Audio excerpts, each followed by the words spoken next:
5 days after the doctor told me I had aggressive lymphoma, my husband slid divorce papers across the kitchen table while I was still wearing the hospital wristband. I remember stupid details from that night more clearly than I remember the diagnosis itself. The ticking clock above the stove.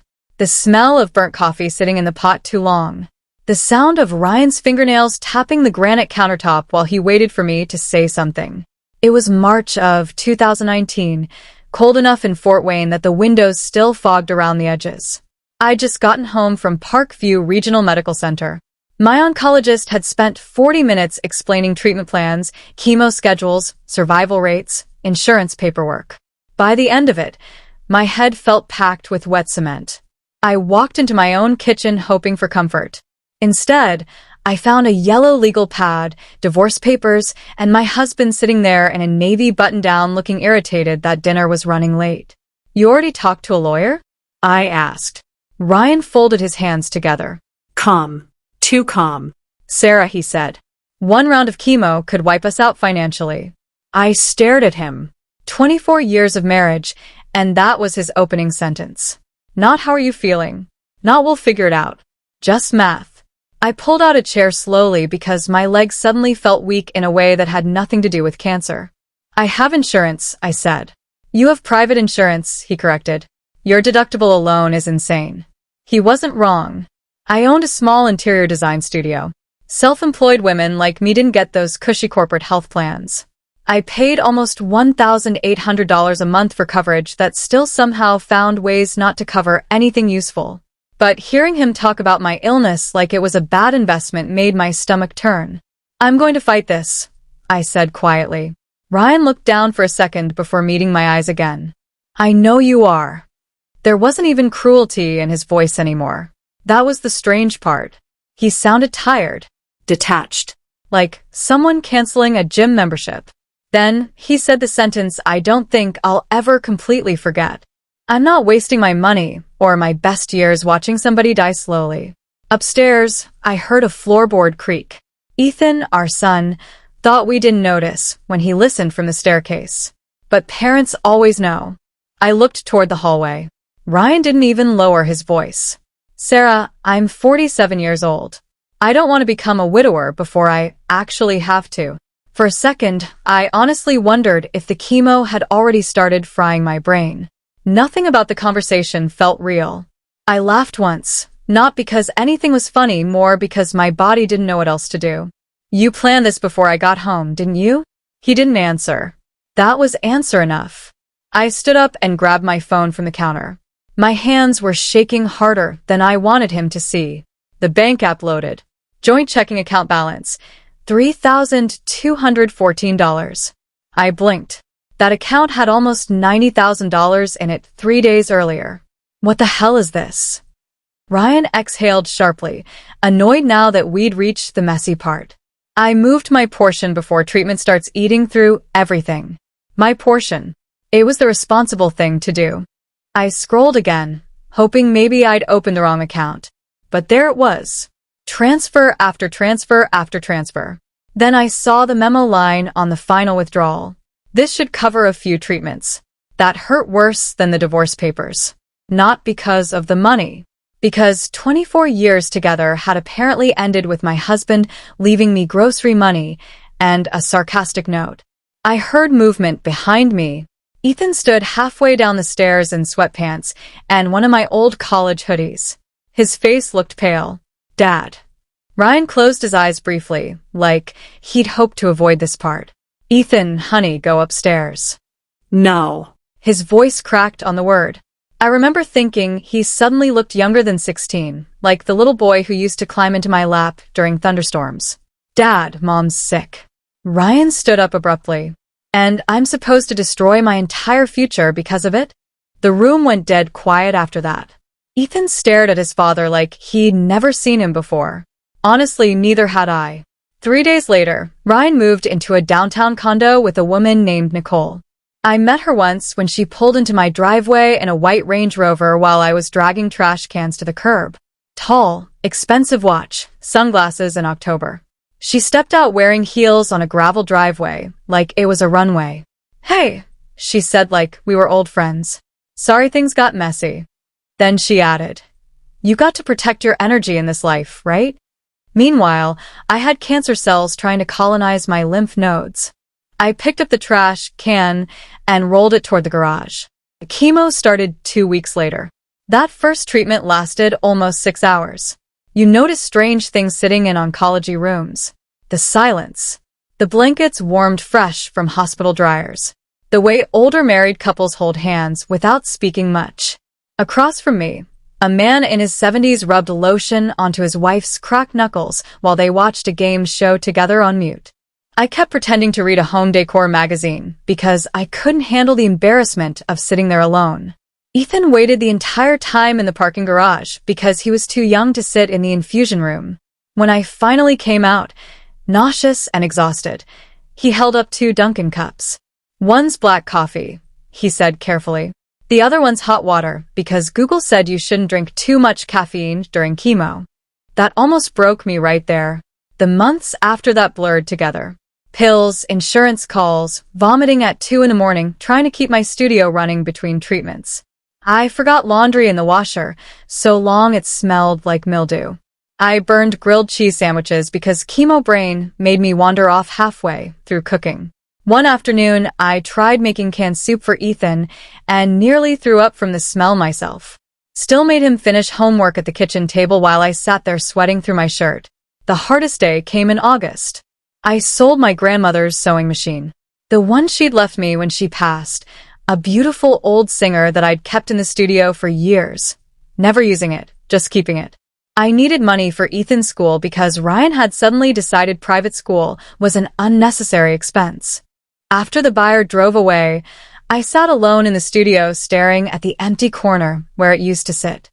I cried so hard my ribs hurt, not because of the machine, because I realized my old life was officially gone. That night, the chemo exhaustion hit me hard. I fell asleep on the couch with the TV still on low. Around midnight, I woke up just enough to feel someone pulling a blanket over me. Ethan. He tucked it around my shoulders gently. I'm sorry, Imambeld, for all of this. He looked at me for a long moment. Then he said softly, I'm not going anywhere, Mom. I believed him. For the first time in months, I slept through the night. 3.5 years passed like that. Not dramatically. Not in some movie montage where inspiring music plays while a woman rebuilds her life. Mostly it was paperwork, exhaustion, early alarms, trying to keep the lights on. Cancer treatment ended, but recovery wasn't some magical finish line. Nobody tells you that part clearly enough. They say words like remission and surviving, and people assume everything goes back to normal afterward. It doesn't. By late 2020, the tumors were gone, but my body still felt like somebody had unplugged half the wiring. My hands tingled from nerve damage. I got tired climbing stairs. Every follow-up scan turned me into a nervous wreck 3 days beforehand. And financially, I was hanging on by my fingernails. My studio survived mostly because people still needed their homes redesigned, pandemic or not. Some days I dragged myself to client meetings, feeling like I might pass out from exhaustion. One afternoon, I actually had to sit in my car for 15 minutes before walking into a consultation because my legs wouldn't stop shaking. The homeowner came out to check on me. You all right? Yeah, I lied. Just running late. She laughed. I laughed. Then I sat there wondering if 48 counted as old now.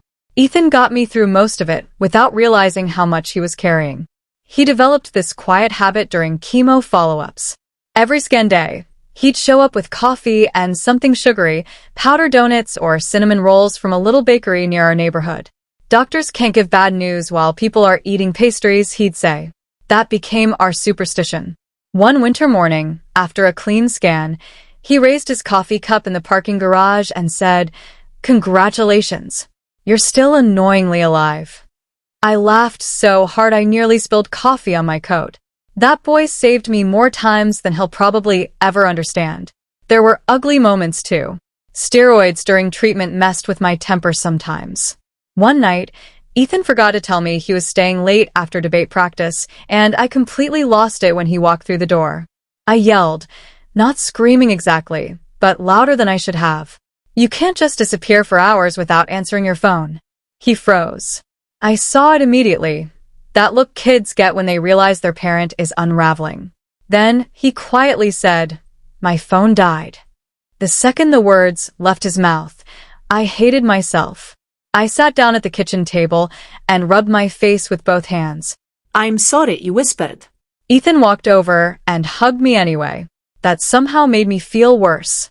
Meanwhile, Ryan continued existing, mostly through expensive packages and emotionally empty text messages. One birthday, Ethan got a designer jacket shipped from Chicago with a note that read, "Proud of you, Eddie." His name wasn't Eddie. It was Ethan James. Ethan stared at the card for maybe 5 seconds before tossing it in the trash. "He couldn't even get my name right," he muttered. Another year, Ryan sent a $200 gift card. No phone call. No visit. Just money. Like he was tipping a valet. Nicole made everything worse. That woman treated life like a motivational podcast nobody asked to hear. Every conversation somehow turned into mindset. Successful people think differently. Winners wake up before the sun. Energy attracts abundance. Meanwhile, debt collectors literally called Ryan's phone during one of Ethan's birthday dinners because Nicole had maxed out another credit card on a failed real estate venture. At one point, she started posting lifestyle content online, standing beside luxury cars she clearly didn't own, dropping quotes about wolf energy and escaping the sheep mentality. The comments destroyed her. My favorite, "Ma'am, that's an enterprise rental." Even Ethan laughed at that one. But Nicole crossed a line eventually. Ethan posted senior photos online during his last year of high school. Nice pictures, simple blue dress shirt, trees in the background. Nicole commented publicly, "Looking sharp, kiddo smiling face with heart eyes." Ethan showed me at breakfast the next morning. I nearly choked on my toast. "That woman is a complete stranger," I said.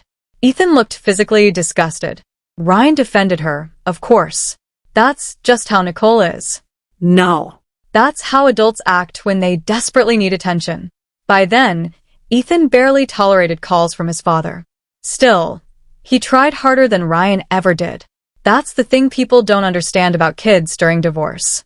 Most of them desperately want permission to love both parents. They'll twist themselves into emotional knots trying to keep the peace. Ethan did that for years. Then Purdue happened. The acceptance letter came on a rainy Thursday afternoon. Engineering program. West Lafayette campus. I found the envelope sitting in the mailbox beside grocery coupons and an electric bill. Ethan opened it standing in the kitchen while frozen pizzas cooked in the oven. The second he started crying, I knew. "Oh my God," he kept saying. "Oh my God." I hugged him so hard he squeaked. That night after he went upstairs, I sat alone in the kitchen holding that acceptance letter like it was made of gold. Not because Purdue was fancy. Because there were months during chemo when I honestly wasn't sure I'd live long enough to see him graduate high school. A few days later, Ryan called unexpectedly. Video call. First one in years. He looked different. More polished. Nicole wandered through the background holding a green juice. "Ethan," Ryan said brightly. "I'm so proud of you." Ethan smiled politely. Then Ryan said the real reason he called. "I've been thinking, maybe it's time we became a family again. I can help with Purdue. Tuition, housing, whatever you need." Nicole suddenly leaned into frame. "We should celebrate big. Successful people deserve rewards." I watched Ethan's expression flatten completely. Not angry, just tired. After the call ended, he sat quietly at the kitchen table for a long time, spinning his phone in circles. Finally, he looked at me and asked, "Do you think money fixes what people break?" I wanted to say yes. Life would have been easier if it did. Instead, I told him the truth. "No," I said. "It just makes people feel less guilty sometimes." Ethan nodded slowly. Then he got up and started doing calculus homework like the conversation never happened. But something had shifted. I could feel it. Graduation was 2 months away. And for the first time in years, Ryan suddenly wanted front row seats in our lives again. Ethan's graduation day started at 5 in the morning with me standing in a Meijer parking lot, ironing my blouse in the front seat of a Ford Escape that smelled faintly like motor oil and peppermint gum. I'd hung it carefully the night before. Indiana humidity didn't care. I remember looking at myself in the rear-view mirror afterward. The blazer hung a little loose. Cancer had taken almost 28 pounds I never fully gained back. My cheeks looked sharper, older, tired around the eyes. But I'd made it there. That mattered. By 7:15, I was inside holding 2 coffees and a paper bag with sausage biscuits. Ethan spotted me near Section B and smiled immediately. "You got here ridiculously early, didn't you?" "I wanted the good seats." "You're such an old woman." Correct. For about 20 peaceful minutes, everything felt normal. Then Ryan arrived. You could smell Nicole's perfume before you saw her. Ryan came through the entrance in a fitted gray suit. Nicole walked beside him in oversized sunglasses, indoors, live streaming on her phone, carrying a giant gift bag with a red bow. "Big day," Ryan announced to absolutely nobody. He swept in like a politician at a fundraiser, pulling Ethan into a long hug clearly meant for an audience. Nicole pointed her phone toward them. "My stepson's graduating today," she announced to the live stream. Ethan visibly flinched at the word stepson. I noticed immediately. Ryan finally looked at me. "Sarah, "You look healthy." Not good. Not happy. Healthy. Like I was a recovering stray dog. "Morning, Ryan." Then he announced a surprise. Outside near the parking lot sat a bright red Corvette Stingray with a giant white ribbon stretched across the hood. Teenagers nearby started recording. Ryan spun the key fob around one finger like he was in a car commercial. "Only the best for our boy." Ethan didn't move, didn't smile, just stared at the Corvette silently. I became very aware of my old Escape 3 rows over, rust spots near the bumper, one dented door. Ryan leaned close to Ethan and said, just loud enough for me to hear, "You don't want her whole life looking like your mother's. She's a good woman, but she never had vision. Look at that blazer. It's embarrassing." I felt my stomach drop. Not because the words hurt me, because he said them to our son about me, right in front of me. And for the first time all morning, Ethan looked angry. Not emotional, not hurt. Angry. The cold, calm kind. Nicole dangled the keys toward him. "Go ahead. Take a look inside." Ethan took the keys slowly. Then he looked at me for one long second, and I recognized that expression. Same look he had in middle school before he broke a bully's nose with a lunch tray. My son didn't explode often, but when he finally reached his limit, God help whoever was standing nearby. After the ceremony, Ryan practically sprinted toward the Corvette. "This is going to be incredible content." He positioned Ethan beside the car. A small crowd gathered naturally. Bright red Corvette, giant bow. People are nosy. I stayed back near the curb holding Ethan's flowers, hoping we could survive the next 10 minutes. That hope lasted maybe 30 seconds. "Can I say something first?" Ethan asked. Ryan grinned. "Absolutely. Big mistake." Ethan turned away from the Corvette and faced the crowd instead. His hand shook slightly holding the keys. "Thank you for the gift," he said carefully. Nicole smiled immediately. "But I can't accept it." The mood shifted. You could feel it. "My mom drove me everywhere in that old Escape over there." He pointed toward the parking lot. People turned. It looked exactly like what it was, an aging SUV with faded paint and a dented door. School. Debate tournaments. Doctor appointments. Hospitals. 3 summers without air conditioning because fixing it cost too much. Nicole's smile was completely gone. Ryan lowered his phone. Ethan looked directly at his father. "You left when she started chemo. She was throwing up at 2 in the morning and still waking up early to make sure I got to school." His voice cracked slightly. "She missed meals, sleep, work, everything. But she never missed one thing for me." Ryan stepped closer. "You're embarrassing me." Ethan looked at him for a long second. "I was embarrassed a long time ago." Dead silence. "This car is beautiful," Ethan said, holding up the keys. "But it can't buy back 4 years. You missed birthdays, panic attacks, scan days, Christmases." He pointed toward me.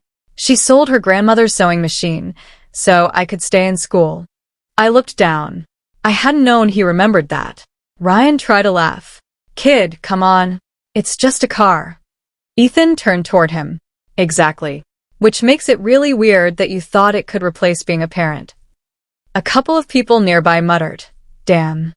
Ryan reached for the keys, irritated now. And that's when God apparently decided the scene needed some comedy, because Ryan fumbled the keys straight into a storm drain. Clink. Everybody froze. Ryan stared down at the drain in horror. Then he dropped to his knees in his expensive gray suit and started trying to shove his arm through the grate. Several parents burst out laughing. Real laughter. Ryan's face turned dark red, sweating through designer clothes, cursing under his breath. The live stream was apparently still running. A teenager whispered, "Bro's whole audience just watched him lose a Corvette." Nicole turned toward me, furious. "This is your fault. You poisoned him against his own father." And right there, after years of swallowing anger, something inside me finally settled. Not snapped. Settled. "No," I said quietly. "I spent years protecting Ryan from the truth. I just stopped lying." That hit harder than yelling ever could have. Her mouth opened. Nothing came out. Ethan walked over and took my hand like he used to crossing parking lots when he was little.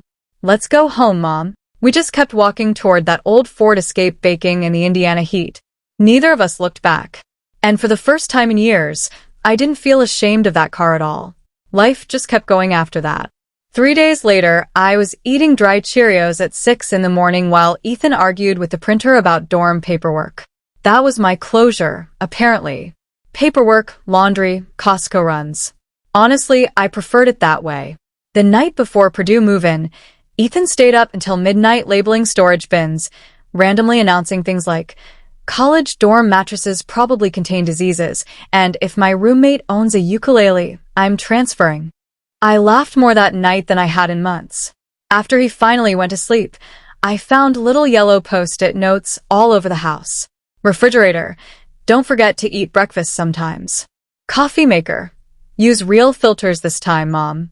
Bathroom mirror, take your meds. Garage door, love you more than football season. That last one nearly finished me off. Halfway to West Lafayette the next morning, Ethan suddenly said, "Mom, if Dad contacts you again because of me, you don't have to protect him anymore." I kept my eyes on Interstate 65.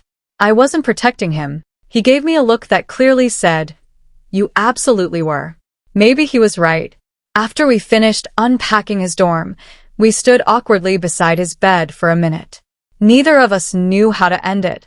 Then he hugged me hard, not polite, not quick. The kind of hug that says thank you without using words. "I'll be okay," he said. I know. That drive home nearly killed me. Not emotionally dramatic, just quiet. No music drifting from his room. No half-finished tea mugs near the sink. No sarcastic comments during weather reports. Then came the escape surprise. One Saturday, I finally dropped the SUV at a repair shop. The mechanic looked confused, checking the paperwork. "You already paid." "I what?" He turned the screen toward me. "Paid in full. Customer note. Make sure the AC works perfectly. She won't spend money on herself." I just stood there staring. The mechanic smiled. "Your son?" I nodded. My throat had stopped cooperating. That afternoon, cold air blasted from the vents immediately. I sat in the parking lot with both hands on the steering wheel, letting it hit my face longer than any normal person should. Then I flipped down the sun visor. A folded note slipped into my lap. "Mom, you spent years protecting me from storms I didn't even know were happening yet. Now let me take care of you for once. Love, Ethan." I cried. Right there, beside a Dollar General and a vape store. Full, ugly crying. Cancer took a lot from me. My strength for a while. My marriage permanently. The future, I thought I understood. But sitting there in that old Escape with cold air finally blowing again, I realized something. Illness has a way of exposing people. Some love you until life becomes inconvenient. Some stay anyway. If you still have somebody who stayed beside you during the worst years of your life, tell them what they meant to you. A lot of people never get that chance.